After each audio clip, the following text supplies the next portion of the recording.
खोड़े गांव खोड़ी गांव पर वाकई में ये मसला है क्या। 1970 के टाइम पे ये खान जो थी वो बंद हो गई थी। जब खान बंद हो गई तो खान के लिए जो मजदूर काम कर रहे थे तो मजदूरों ने वहीं पे बसना शुरू कर दिया था।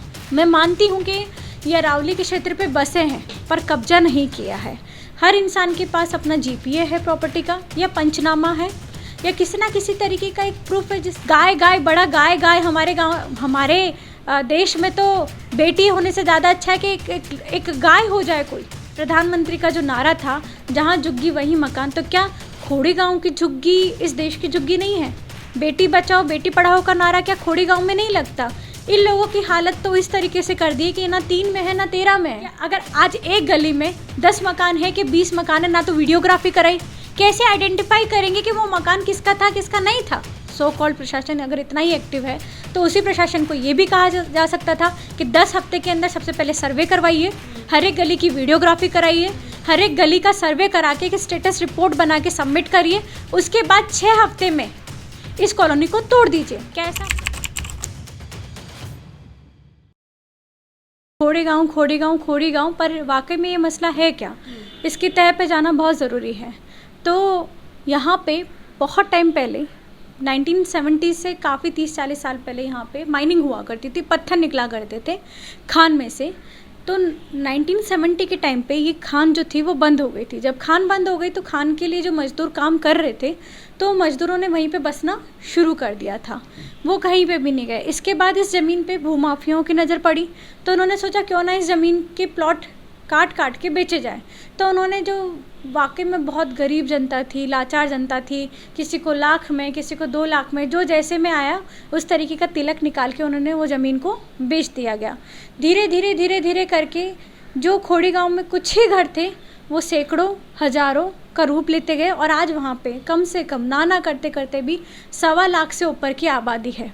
ये खोड़ी गांव वही खोड़ी गांव है जो हरियाणा और दिल्ली की बॉर्डर पे पड़ता है। ऐसे में मैं आपको ये भी बताना चाहूँगी कि इसका कुछ हिस्सा दिल्ली में भी आता है, जिसे चुंगी नंबर 2, 2.5, चुंगी नंबर 3 स्थानीय भाषा में जाना जाता है, लाल कुआं के नाम से जाना जाता है, पुल पैलादपुर एक्सटेंशन के नाम से जाना जाता है। और वहीं ये मैं आपको इसलिए बता पा रही हूँ क्योंकि पीएम माननीय प्रधानमंत्री जी की एक महत्वाकांक्षी योजना आई थी जिस समय दिल्ली के इलेक्शन आने वाले थे। तो उन्होंने दिल्ली के वोटरों को लुभाने के लिए एक योजना लेकर आए थे जिसका नाम उन्होंने पीएम उदय योजना रखी थी। और पीएम उदय योजना स्पेशली दिल्ली वालों के लिए आई थी जो अनऑथराइज कॉलोनीज थी उनको रेगुलराइज करने के लिए। ऐसे में वहाँ पे 3 कॉलोनी हैं जो पीएम उदय के अंडर आई थी। Colony number 1483, 1484, 1485 A and B. जब ये 3 कॉलोनी पीएम उदय के अंदर आती है तो कैसे हरियाणा सरकार उन घरों को तोड़ सकती है? मैं मानती हूँ कि ये अरावली के क्षेत्र पे बसे हैं पर कब्जा नहीं किया है। हर इंसान के पास अपना जीपीए है प्रॉपर्टी का, या पंचनामा है, या किसी ना किसी तरीके का एक प्रूफ है जिससे वो आपको ये साबित कर सकते हैं कि उन्होंने कब्जा नहीं किया है, वो लैंड खरीदी है। अगर उन्होंने ये लैंड खरीदी है और वहाँ पे कब्जा नहीं किया है तो ऐसे में उनका घर तोड़ना बिना किसी पुनर्वास के, ये तो पाप ही नहीं महापाप है, महा अन्याय है। ठीक है। और मैं आपको ये भी बताना चाहूँगी कि ये वही खोड़ी गांव है जहाँ पे लगभग 10 से ऊपर मंदिर है, मस्जिद है, चर्च है, गुरुद्वारा है। खैर इन्होंने गुरुद्वारा को तो तोड़ा ही नहीं, अभी तो मिट्टी में मिला दिया। शायद सिखों से और सरदारों से कुछ एलर्जी रही हो, और एलर्जी क्यों भी ना रही हो क्योंकि वो गुरुद्वारा था जिसने लोगों को फ्री में लंगर चखाया, जहाँ पे लंगर के थ्रू लोग अपना पेट भर लेते थे मकान टूटने के दर्द के बाद भी। तो उन्होंने सोचा क्यों ना इस गुरुद्वारा को ही सबसे पहले हटाया जाए। ना तो अगर ये चाहते तो सबसे पहले एक सर्वे किया जाता। ऐसा तो था नहीं कि heavens are going to fall on this earth, ये बिल्कुल नहीं था कि स्वर्ग तो नहीं टूट के गिरने वाला था ना। तो क्यों इनका एक सर्वे नहीं कराया गया? क्यों एमसीएफ नहीं बैठी?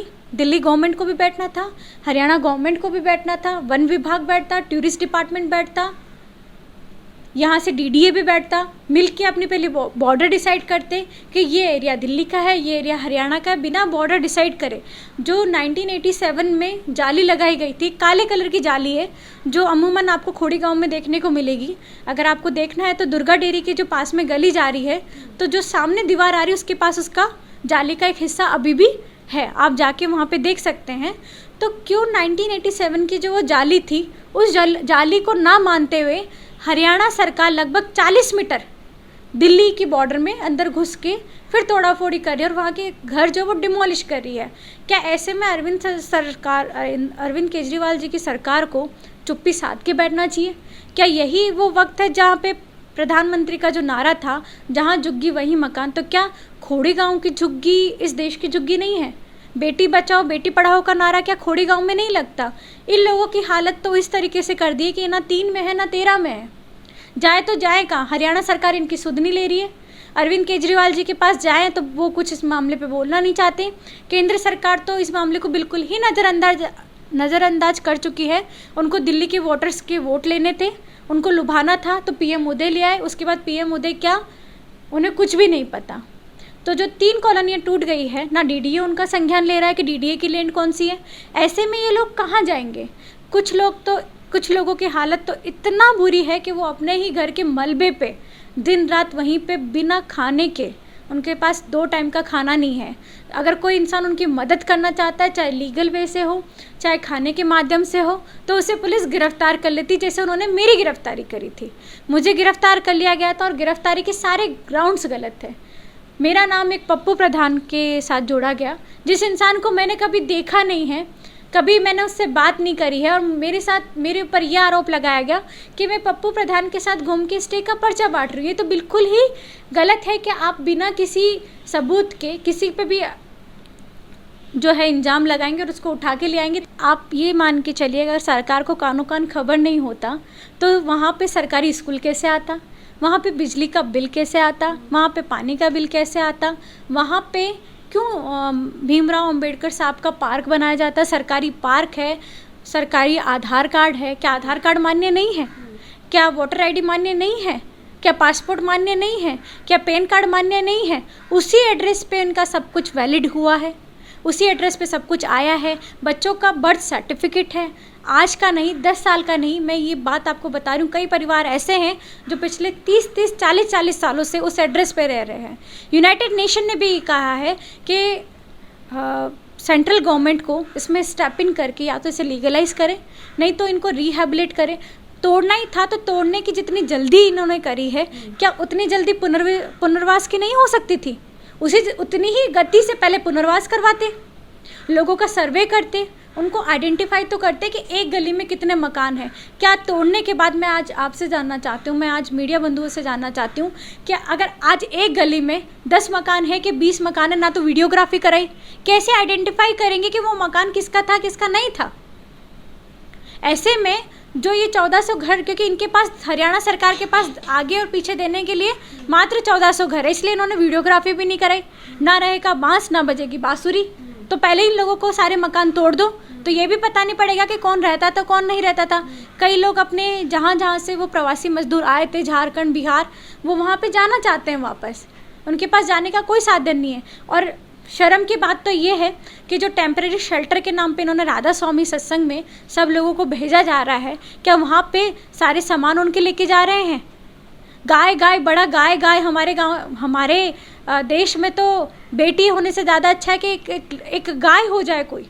अगर गाय का इतना ही महत्व है तो खोड़ी गांव की गाय है ही नहीं।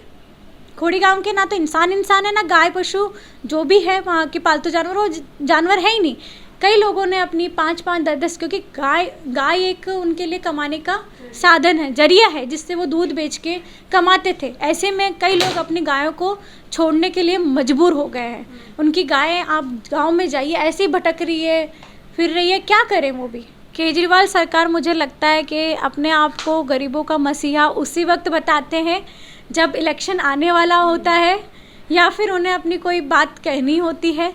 ठीक है, आप अपने आप को गरीबों का मसीहा बता रहे हैं तो उसको 365 दिन बताइए। ईद के चांद की तरह बन के वोटर के वोट लेने के लिए तो आ जाते हैं, हम गरीबों का मसीहा, हम फ्री में बिजली, फ्री में पानी। केजरीवाल गवर्नमेंट ने तो वहाँ पे फ्री का राशन बांटा है जी, वहाँ पे ई कूपन है सबके। हाँ, वहाँ पे सबके पास अपने पास ई कूपन है। अब ऐसे में वो लोग कहाँ जाएंगे? अब केजरीवाल सरकार उनकी सुध नहीं लेना चाहती है। क्यों? क्योंकि इनको केजरीवाल सरकार अगर सुध लेती है तो केजरीवाल सरकार को भी टेम्परेरी शेल्टर देना होगा, उनके लिए व्यवस्था पुनर्वास की करनी पड़ेगी। और उन लोगों का क्या होगा जिनके पास में दिल्ली और हरियाणा दोनों के प्रूफ नहीं है, आज भी अपने ही जहाँ से वो आए हैं, चाहे झारखंड है, बिहार है, उड़ीसा है, तमिलनाडु है, वहीं के उनके पास आधार कार्ड और वोटर आईडी कार्ड, और वो लोग वहाँ पे वोट देने भी जाते हैं। अगर सुप्रीम कोर्ट की बात करें तो सुप्रीम कोर्ट को तो ये भी सोचना चाहिए था कि इनको ठीक है हटाना है तो हटा दीजिए, डिमोलिश कर दीजिए। क्या 6 हफ्ते जब डिमोलिशन का टाइम दिया था, प्रशासन इतना ही एक्टिव है हमारा, सो कॉल्ड प्रशासन अगर इतना ही एक्टिव है, तो उसी प्रशासन को ये भी कहा जा सकता था कि 10 हफ्ते के अंदर सबसे पहले सर्वे करवाइए, हर एक गली की वीडियोग्राफी कराइए, हर एक गली का सर्वे करा के स्टेटस रिपोर्ट बना के सबमिट करिए, उसके बाद 6 हफ्ते में इस कॉलोनी को तोड़ दीजिए। क्या ऐसा हुआ? पहले ये कह रहे हैं तोड़ दो, उसके बाद वीडियोग्राफी बनाओ। किसकी वीडियोग्राफी बनाएंगे? अपनी खुद की बनवा ले। ना तो वहाँ पे मकान है ना लोग हैं, तो किसकी वीडियोग्राफी बनाएंगे? उसकी क्या प्रूफ उस प्लेन जगह का, उस प्लेन सरफेस पे क्या प्रूफ कर देंगे अब वो वीडियोग्राफी और स्टेटस रिपोर्ट में? मुझे ये समझ में नहीं आ रहा। और हाँ, अगर सुप्रीम कोर्ट की अगर आप बात करें तो ओल्गा टेरिस की जजमेंट रीड आउट करती है जो बॉम्बे हाई कोर्ट बॉम्बे के मामले में आया था कि मानसून के टाइम पे कभी भी डिमोलिशन ड्राइव नहीं हो सकती है। तो ऐसे में क्या अभी मानसून नहीं है? क्या 1 महीना या 2 महीना सुप्रीम कोर्ट नहीं रुक सकती थी? क्या ये कोरोना की तीसरी वेव जाने तक हम नहीं रुक सकते थे? यूएन के कहने के बावजूद और यूनाइटेड नेशन के कहने के बावजूद भी